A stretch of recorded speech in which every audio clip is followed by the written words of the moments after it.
আজকে কোন কীভাবে আঁকায় তোমাদেরকে আমি কোন আঁকানো শেখাবো। এরকম একটা স্কেল নিবে, স্কেল নিয়ে এরকম একটা লাইন টানবে, আগে এরকম একটা লাইন টানবে, লাইন টানার পরে এখানে একটা বিন্দু, লাইনের এই সর্বশেষে একটা বিন্দু দিবে এরকম। এই বিন্দুটার মধ্যে তুমি এই চাঁদাটা, প্রোটেক্টরটা তুমি ঠিক এরকম করে বসাবে। ঠিক এই পয়েন্টে এখানে একটা দাগের উপর দিয়ে, এটা গ্লাসের তো, এটা কাচের, চাঁদাটা দেখা যায়, ঠিক লাইনের সঙ্গে এরকম করে মিলাবে।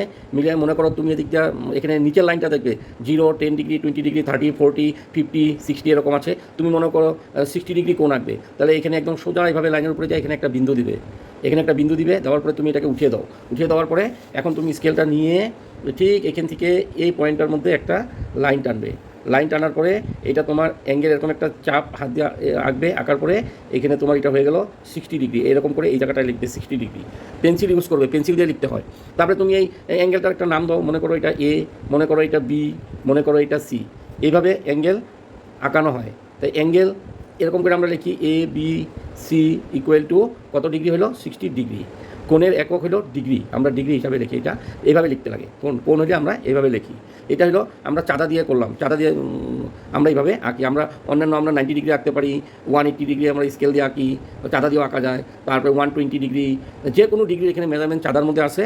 এইভাবে আমরা এগুলি আমরা আঁকতে পারি। এইভাবে তোমরা এগুলি আঁকবে, ঘরে প্র্যাকটিস করবে। প্র্যাকটিস করলে তোমরা এটা তোমাদের অভ্যাস হয়ে যাবে, হ্যাবিট হয়ে যাবে। ঠিক আছে, তোমাদের যদি ভালো লেগে থাকে তোমরা চ্যানেলটাকে সাবস্ক্রাইব করবে। Thank you.